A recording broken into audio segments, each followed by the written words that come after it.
구약 성경에 등장하는 위대한 믿음의 사람 가운데 다니엘이 있습니다. 다니엘은 그의 노년에 이르기까지 참으로 멋진 신앙으로 산 사람입니다. 다니엘은 어려운 시대에 살았던 사람입니다. 주전 605년 바벨론의 느부갓네살 왕이 유다를 침공하여 성전에 있던 각종 보물을 빼앗아간 것은 물론이거니와 수많은 포로들을 잡아갔습니다. 그때 포로로 잡혀간 사람 가운데 하나가 다니엘이었습니다. 성경학자들은 다니엘이 바벨론의 포로로 끌려갔던 때의 나이가 16살에서 18살 정도였을 것이라고 추정합니다. 바벨론의 포로로 잡혀간 다니엘은 바벨론의 정책에 의해서 바벨론 관리로 등용되기 위해 교육을 받았고 바벨론 제국에서 고위 관리로 일을 하게 됩니다. 그런데 다니엘의 포로로 끌려간 지 66년 만인 주전 539년에 바벨론 제국은 고레스와 다리오가 이끄는 메대와 바사, 메대와 페르시아에 의해서 멸망을 당하고 맙니다. 그래서 세워진 제국이 페르시아 제국입니다. 바벨론이 멸망당하고 페르시아 제국이 들어섰다면 바벨론 제국에서 고위 관리를 지냈던 다니엘은 당연히 처형을 당하든지 유배를 당해야 마땅합니다. 그런데도 다니엘서 6장에 기록된 대로 다니엘은 페르시아 제국에서도 고위 관리로 다시 등용됩니다. 이건 굉장히 놀라운 일입니다. 일반적으로 정권이 바뀌면 전 정권에 충성했던 사람들은 다 물갈이를 합니다. 그런데 정권이 바뀐 것이 아니라 나라가 바뀌었습니다. 바벨론 제국에서 페르시아 제국으로 역사가 바뀌었습니다. 그러므로 다니엘은 바뀐 제국인 페르시아 제국에서도 고위 관리가 됩니다. 여러분, 바벨론 제국에서 고위 관리했던 다니엘이 어떻게 페르시아 제국에서도 고위 관리로 등용될 수 있었겠습니까? 말씀드린 것처럼 일반적으로 나라가 바뀌면 이전 나라에 충성했던 사람들은 제거되는 것이 상식입니다. 그런데도 다니엘은 제거된 것이 아니라 오히려 고위 관리로 등용이 됩니다. 다니엘이 젊기 때문이 아닙니다. 당시 다니엘의 나이는 최소 85살이 넘는 고령이었습니다. 그렇게 나이가 많은데도 페르시아의 다리오 왕은 다니엘을 3명의 국무총리 가운데 하나로 발탁을 합니다. 다니엘이 그렇게 페르시아 제국에서 고위 관리가 될 수 있었던 이유가 뭘까요? 다니엘서 6장에서 그 이유를 가르쳐 줍니다. 다니엘이 페르시아 제국의 고위 관리가 되었을 때 다니엘을 싫어하는 사람들이 있었습니다. 멸망당한 이전 제국에서 고위 관리였던 사람이었을 뿐만 아니라 그는 패망한 이스라엘의 포로였습니다. 그런 사람이 페르시아 제국에서 제2인자의 자리를 넘나들게 되자 주변 페르시아 제국의 사람들이 그를 좋아할 리가 만무합니다. 85세가 넘는 다니엘의 그때의 모습을 성경은 이렇게 증언해 줍니다. 다니엘은 마음이 민첩하여 총리들과 고관들 위에 뛰어나므로, 마음이 민첩하다고 하는 말을 문자 그대로 번역하면 그의 안에 탁월한 영혼이 있었다라는 말입니다. 다니엘은 어려서부터 하나님의 영으로 충만했고 85세가 넘는 고령임에도 불구하고 사리분별이 뛰어나고 어느 누구에게도 뒤지지 않는 탁월성이 그의 안에 있었다는 겁니다. 그렇게 탁월한 능력을 갖다는 이유 하나로 다니엘이 페르시아 제국의 고위 관리로 등용되는 것은 분명 아닐 겁니다. 다니엘을 싫어하는 사람들이 다니엘의 뒷조사를 했습니다. 다니엘이 뭔가 실수를 했거나 흠 잡을 만한 것이 있다면 그것을 꼬투리 삼아서 다니엘을 제거하기 위해서 말입니다. 그런데요, 다니엘에게는 흠 잡힐 만한 것이 아무것도 없었습니다. 여러분 생각해 보십시다. 그는 바벨론 제국에서 60년 가까이 관리로 일했습니다. 60년 넘는 기간 동안 공직 생활했는 그에게 흠 잡을 만한 것이 하나도 없었다. 이건 다니엘이 얼마나 청렴하게 관리직을 수행했는지를 잘 보여줍니다. 청렴할 뿐만 아니라 탁월한 행정 능력까지 갖추었기 때문에 페르시아 제국에서도 다니엘이 고위 관리로 등용되었고, 다리오 왕의 신임을 받고 다리오 왕이 그를 전국을 다스리는 총리 가운데 가장 우두머리로 세우려고 했던 겁니다. 이런 모습을 보면 다니엘은 참 훌륭한 사람임에 틀림이 없습니다. 포로 잡혀간 어린 소년이 거대한 제국 바빌론에서 그리고 이어서 페르시아 제국에서까지도 고위 관리가 되었기 때문에 위대한 것이 아니라 60년 넘는 관리로 있으면서 다른 사람에게 흠 잡힐 만한 것이 없는 모습, 그리고 85세가 넘는 고령임에도 불구하고 그의 마음에 탁월함을 가지고 있었다는 것, 이건 위대한 모습입니다. 더군다나 다니엘이 그렇게 고령임에도 탁월함을 간직하고 있었던, 그리고 수십 년 동안 관리직에 있으면 흠잡을 데 없는 사람이 된 것은 그가 하나님을 온전히 섬겼기 때문이라고 성경은 이야기해 주고 있습니다.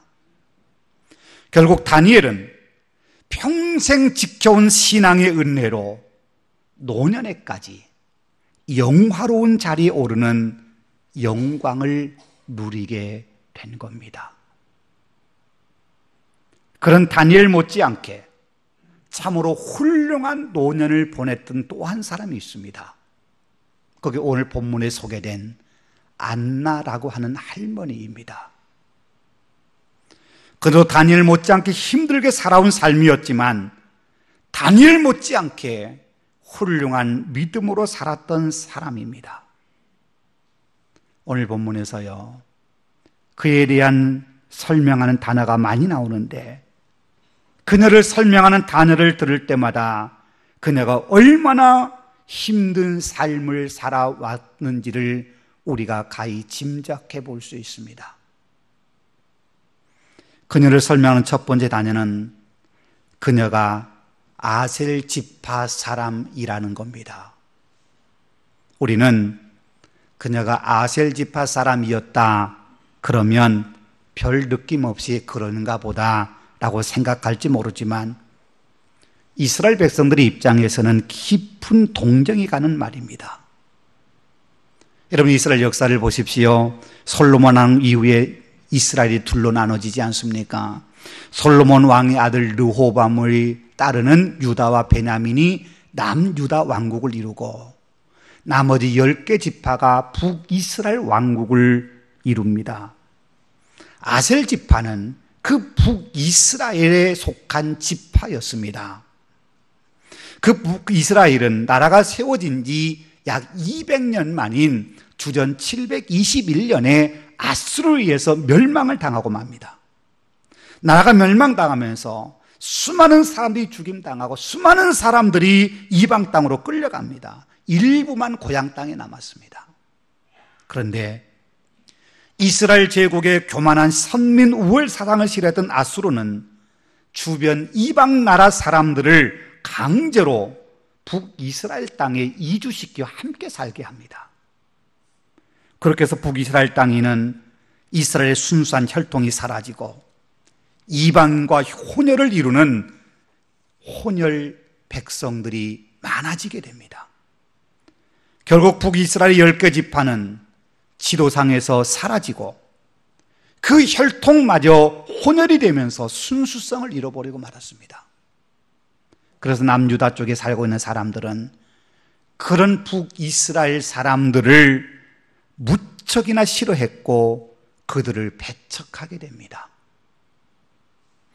그래서 그들은 그들 나름대로 신앙을 지키겠다고 축복의 산이라고 알려진 그리심산에 자기들만의 성전을 세워놓고 그곳에 제사하며 신앙생활을 하게 됩니다. 그리고 그들은 사마리아 사람들이라는 이름으로 불리게 됩니다.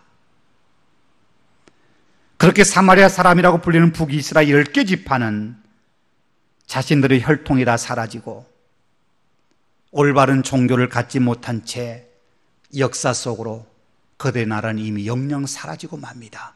회복되지 못합니다. 그런데요, 오늘 본문에서는 안나를 소개하면서 아셀 지파 사람이었다, 그렇게 기록하고 있습니다. 그의 지파, 그의 가문은 이미 오래전에 역사 속으로 사라졌습니다. 이미 없어진 지파고 없어진 가문입니다. 그런데 안나라고 하는 여인은 아셀이라고 하는 자신의 지파, 바누엘의 딸이라고 하는 족보를 간직한 채 북이스라엘의 타락한 역사와 다르게 순수한 믿음을 가지고 살았던 겁니다. 어쩌면 그녀는 그런 자신의 족보와 지파를 가지고 살면서 남유다의 주변 사람들로부터 참 많은 멸시를 받으며 모멸감을 느끼며 살아야 했을 겁니다. 당시 유대인들은 사마리아 사람들을 아주 멸시했습니다. 이방인보다 더 싫어하고 더 멸시했습니다. 그런데 안나는 자신이 그 북이스라엘 지파인 아셀 지파 사람이라는 걸 끝까지 붙들고 살았다는 겁니다. 그 이유가 뭐겠습니까? 오늘 본문은 그녀를 선지자라고 말씀합니다. 여러분, 선지자가 누굽니까? 선지자는요, 하나님의 말씀에 붙잡혀 사는 사람입니다. 요나처럼 아무리 가기 싫어도 하나님이 가라 말씀하시면 가야 하는 사람이 선지자입니다. 말씀을 외친다는 것 때문에 고난을 받고 어려움을 당하고 매질을 당해도 하나님의 말씀을 외치라 그러면 이름의 선지자처럼 마음이 불붙는 것 같아서 견딜 수가 없어 하나님의 말씀을 외쳐야 하는 사람이 선지자입니다. 내 의지와 상관없이 하나님이 지시하시는 대로 사는 사람이 선지자입니다. 안나라고 하는 여인도 그런 선지자였다는 겁니다. 주변에서 그녀를 아셀 지파 출신이라고 놀리고 멸시해도 그녀는 선지자였습니다. 하나님께서 가라는 곳에 가야 하고 하나님께서 하라 하신 대로 해야 하는 선지자입니다. 무슨 말입니까? 그는 철저하게 하나님만 붙잡고 여기까지 살아왔다는 겁니다. 주변의 멸시를 받고 주변으로부터 모멸감을 당해도 오직 하나님 말씀 붙잡고 여기까지 살아온, 견뎌온 겁니다. 그녀의 인생이 얼마나 기구합니까? 그녀는 결혼하고 불과 7년 만에 과부가 되고 맙니다. 당시 사회에서 과부는 결코 혼자 살 수 없는 아주 연약한 존재일 뿐만 아니라 사회적인 약자였습니다. 누군가가 압제를 해도 저항 한번 하지 못하고 그대로 당해야 합니다. 어딘가에 취업을 해서 밥벌이를 할 수 있는 것도 아닙니다. 그래서 율법에서는요, 고아와 과부를 동족들이 반드시 챙겨야 한다고 말씀합니다. 누군가 여유 있는 사람이 챙겨주지 않으면 결코 홀로 살 수 없는 사람들이 고아와 과부였기 때문입니다. 그녀가 언제 결혼했는지 모르지만 그는 결혼한 지 7년 만에 과부가 되었습니다. 이 말은 그의 생애의 거의 전부가 그렇게 약자 중에 약자로 힘들게 살 수밖에 없었다는 걸 말합니다. 결코 짧은 세월이 아닙니다. 오랜 세월 그렇게 살아야 했습니다. 얼마나 힘들고 기구한 인생입니까? 그럼에도 그녀는 그 모든 힘든 것들을 믿음으로 이겨냈습니다. 오늘 본문은 우리에게 이렇게 증언해 줍니다. 이 사람이 성전을 떠나지 아니하고 주야로 금식하며 기도함으로 섬기더니, 여러분요, 84세입니다. 나이가 많습니다. 기력도 세해졌습니다. 노인입니다. 그런데 그녀는 사명감을 가지고 기도했습니다. 성전을 떠나지 않고 주야로 금식하며 기도했습니다. 여러분, 84세의 노인이 금식하면 되겠습니까? 젊고 건강한 사람도 금식한 몸이 약해집니다. 힘듭니다. 그런데 84세의 노인이 주야로 금식하며 기도하며 섬겼습니다. 그는 참으로 기구한 인생을 오직 하나님을 향한 믿음으로 극복하며 그 하나님의 말씀에 순종함으로 그 모든 걸 이겨내며 살았던 겁니다. 오직 하나님만 붙잡고 말입니다. 그래서 그녀가 얻은 상급이 있습니다. 그게 뭔지 아십니까? 그녀는 아기 예수님의 정결 예식을 행하기 위해서 어머니 마리아와 아버지 요세품이 함께 예루살렘 성전을 찾아왔을 때 그 아이가 메시아임을 알아보았다는 겁니다. 그게 뭔 큰 축복이냐? 그렇게 생각할지 모르지만요, 여러분, 아기 예수님을 알아보는 것이 뭐 그리 대단한 일이냐, 그렇게 말할지 모르지만요, 이렇게 생각해 보십시다. 2000년 전에 아기 예수님이 탄생하셨을 때 그 아기 예수님의 탄생이 메시아의 탄생임을 알아보는 사람은 아주 극소수였습니다. 그렇지요? 동방에서 온 박사들 몇 명, 들판에서 양을 치는 목자들 몇 명 외에는 없었습니다. 태어나신 그 아기 예수가 인류를 구원하고 이스라엘에게 구속을 가져다 줄 메시아라는 사실을 아는 사람은 거의 없었습니다. 오늘 본문 바로 앞에 나오는 시몬이라고 하는 할아버지하고 오늘 본문에 나오는 안나라고 하는 할머니, 그 외에는 없었습니다. 여러분, 그게 왜 중요한지 아십니까? 오늘 본문에서 아기 예수를 만난 후에 안나가 보인 반응을 보면 압니다. 안나는 아기 예수를 만난 후에 하나님께 감사하고 예루살렘의 속량을 기다리는 사람들에게 예수님에 대해서 이야기해 줬다는 겁니다. 당시 백성들은 구약 성경에서 예언된 메시아가 오시기를 간절히 기다리고 있었습니다. 너무 오랜 기간 동안 그들은 주권을 잃어버린 채 살았습니다. 주전 586년에 남유다가 바벨론에서 멸망당한 이후에 그들은 바벨론 제국의 지배를 받았습니다. 바벨론이 멸망당하고 페르시아 제국이 들어서 페르시아의 지배를 받게 되었고, 페르시아에 이어서 제국을 통치하고 있는 헬라 제국의 지배를 받게 되고, 마카비 시대에 잠깐 주권을 회복한 것처럼 보였지만 또다시 로마의 지배를 받고 있습니다. 거의 600년 동안 이스라엘은 주권을 상실하고 이방의 강대국의 손에 의해서 압제당하며 지배당하고 있는 겁니다. 그러니 메시아가 빨리 나타나서 주권을 회복하고 다윗의 왕국을 회복해 주기를 간절히 기다렸던 것이 당시 이스라엘 백성들의 공통된 마음이었습니다. 그런데 이제 그분이 탄생했습니다. 이제 그분이 나타났습니다. 이제 이스라엘에게 희망이 생긴 겁니다. 그런데요, 그 희망을 보는 사람은 거의 없었다는 겁니다. 희망이 생겼는데도 그 희망을 모른 채 사람들은 여전히 절망 가운데 살고 있습니다. 비록 태어나신 이는 아기 예수지만 안나는 그 작은 아기 예수를 통해서 민족의 희망을 봅니다. 이분이 이스라엘 우리 민족을 속량하실 분이라고. 여러분, 희망을 가진 사람은 어떤 어려움 속에서 낭망하지 않습니다. 낙심하지 않습니다. 아무리 힘든 문제가 앞을 가로막고 있다 하더라도 그 문제에 넘어 있는 희망을 보는 사람은 용기를 냅니다. 아무리 큰 장애물을 나를 힘들게 할지라도 희망을 가진 사람은 그 장애물을 뛰어넘기 위해서 무던히도 노력하고 또 노력합니다.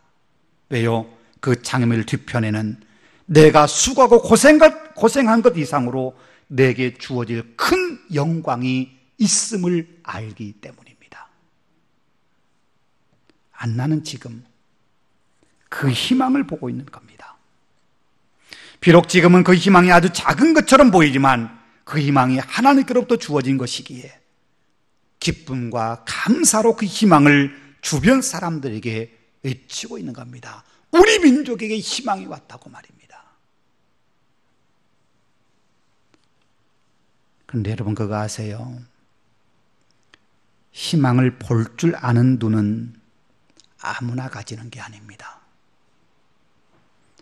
예수님 탄생하셨을 때 헤롯 왕은 태어나신 그분이 메시아라는 사실을 알았습니다. 그런데 그는 메시아를 죽이기 위해서 베들레헴 경내에 있는 2살 아래의 모든 아이들을 죽이라는 명령을 내립니다. 희망의 싹을 잘라버리려 했던 겁니다. 그 아이들이 누굽니까? 비록 예수님처럼 민족을 구속하시는 메시아는 아닐지라도 그 아이들은 한 가정의 모두 희망둥이들입니다. 한 가정의 기쁨이요, 마을의 기쁨입니다. 그런데 헤롯은 자신의 권력 유지라고 하는 현실적인 욕망에 눈이 가려서 한 가정과 마을의 희망인 그 아이들을 무참히 살해하고 맙니다. 희망을 희망으로 보지 못하고 그 희망을 꺾어버린 겁니다. 여러분, 문제 하나 내겠습니다. 이 지구상에서 가장 먼저 사라질 나라가 어디인지 아십니까? 네, 한반도입니다. 영국의 옥스퍼드 대학 인구문제연구소에서 지구상에서 가장 먼저 사라질 나라로 우리나라를 꼽았다는 겁니다. 우리나라의 출산율을 근거로 미래 인구 변화를 예측한 결과 2413년 부산에서 아기의 마지막 울음소리가 들리고 2505년에는 서울에서 마지막 시민이 태어난다고 합니다. 그리고 끝내 2750년에 지구상에서 가장 먼저 소멸될 나라가 우리나라라는 겁니다. 아이가 태어나지 않으니까 결국 나라가 소멸되고 없어진다는 겁니다. 그런데 지금 우리나라에서 태어나자마자 부모로부터 버림받은 아이가 한 해에 무려 2,000명이 넘는다고 합니다. 민족의 장래가 걸린 문제인데 그 아이들에게 우리의 민족이 희망이 있는데 지금 우리 민족은 그 희망을 내던지고 있는 겁니다. 저출산에다가 버려진 아이들까지 많다 보니까 어쩌면 지구상에서 가장 먼저 사라질 나라가 한반도라고 하는 옥스퍼드 대학교 인구문제연구소가 발표한 그것이 맞는 말일지도 모릅니다. 여러분, 희망을 희망으로 볼 줄 아는 눈을 가져야 합니다. 아무리 힘들어도 하나님께서는 우리 품에 있는 희망을 뺏어가지 않습니다. 결코 거둬가지 않으십니다. 때론 절망의 그늘이 깊이 드리워진 상황 속에서도 하나님은 우리에게 희망을 안고 찾아오십니다. 이스라엘 백성들에게는 그분이 바로 예수님이었습니다. 예수님이 이스라엘 민족을 구속하실 메시아였습니다. 그 예수님은 오늘 우리에게도 희망입니다. 그 예수님을 만났을 때 우리도 안나와 같이 하나님께 감사하며 우리 민족을 속량하실 분이 오셨다는 그 희망의 소식을 전할 수 있습니다. 여러분, 지금 힘드십니까? 희망을 포기하지 마십시다. 희망을 포기하지 않고 기다렸던 안나에게 아기 예수님이 나타나셨습니다. 아니, 깊은 절망 가운데 이스라엘 백성들에게 민족을 속량하실 메시아가 태어나셨습니다. 그 희망을 보았기 때문에 안나는 비록 그의 인생이 구차고 힘들었을지라도 마지막은 찬송하며 감사함으로 끝마칠 수가 있었던 겁니다. 우리 주님은 이 땅에 희망으로 오셨습니다. 좌절과 절망 가운데 있는 자들에게 희망의 빛으로 오셨습니다. 그래서 예수님은 당신의 사역을 시작하시면서 당신의 첫 번째 읽으신 말씀이 이사야 선지자의 이런 글이었습니다. 주의 성령이 내게 임하셨으니 이는 가난한 자에게 복음을 전하게 하시려고 내게 기름을 부으시고 나를 보내사 포로된 자에게 자유를, 눈먼 자에게 다시 보게 함을 전파하며 눌린 자를 자유롭게 하고 주의 은혜의 해를 전파하게 하려 하심이라. 그리고 이어서 하신 말씀이 이 글이 오늘 너희 귀에 응하였느니라 라는 말씀입니다. 그 말씀 그대로 지금 이루어졌다는 말씀입니다. 무슨 얘기입니까? 예수님은 가난한 자에게 믿음에 부유한 자로 그들을 부르셨습니다. 포로된 자에게 자유를 선포하시기 위해서 예수님 이 땅에 오셨습니다. 우리 주님은 눈먼 자를 다시 보게 하고 눌린 자를 자유롭게 하시려고 이 땅에 오신 분입니다. 희망을 품지 못한 사람들에게 희망을 주시기 위해서, 절망 가운데 앉아있는 자들에게 다시금 일으켜 세우시기 위해서 우리 주님이 오셨다는 겁니다. 그 희망을 가장 먼저 본 사람이 안나라는 할머니였습니다. 참으로 기관 인생을 산 그 할머니 말입니다. 환경으로 본다면 어느 누구보다도 희망을 가질 수 없는 할머니입니다. 그런데 안나는 민족의 희망을 보았습니다. 아니, 세계 구원의 희망을 보았습니다. 그래서 안나는 그의 노년이 복된 사람입니다. 누구보다도 복된 사람입니다. 노년에 그 누구도 품지 못한 희망을 품었고 그 누구도 보지 못한 민족의 희망을 보았기 때문입니다. 자, 여러분, 누가 진정 복된 사람입니까? 희망을 품고 사는 사람입니다. 그리고 그 희망이 지금 내 눈앞에 이루어지는 것을 보며 사는 사람이 복된 사람입니다. 희망을 품는 것도 믿음의 힘이요, 그 희망이 이루어짐을 보는 것도 믿음의 눈입니다. 믿음의 눈을 가질 때만 그 참된 희망이 보이고 그 희망이 먼 미래의 희망으로 끝나지 않고 지금 내 삶에 이루어지는 하나님의 은혜로 경험될 수 있기 때문입니다. 여러분, 내 삶이 어렵다고, 내 환경이 너무 초라하다고 낙심하지 마십시다. 기쁨의 성탄절에 우리 곁에 오신 아기 예수님을 통해서 우리도 우리의 희망을 보십시다. 우리 민족의 희망을 보십시다. 그리고 그 희망을 우리의 가슴에 영접하십시다. 그러면 우리는 어떤 상황에서 용기를 낼 수 있습니다. 내가 살아온 내 인생의 전부가 엉망진창이었다 하더라도 그 희망을 품고 그 희망을 보는 사람은 그의 마지막이 기쁨으로 가득하게 될 겁니다. 오늘 본문에 소개하고 있는 바로 그 안나라고 하는 할머니처럼 말입니다. 기도하겠습니다. 은혜가 풍성하신 아버지 하나님, 감사합니다. 우리의 희망을 주시고 구원을 주시고 생명을 주시기 위하여 독생자를 이 땅에 보내시고 아기 예수님을 탄생하게 하신 하나님의 크신 사랑에 감사를 드립니다.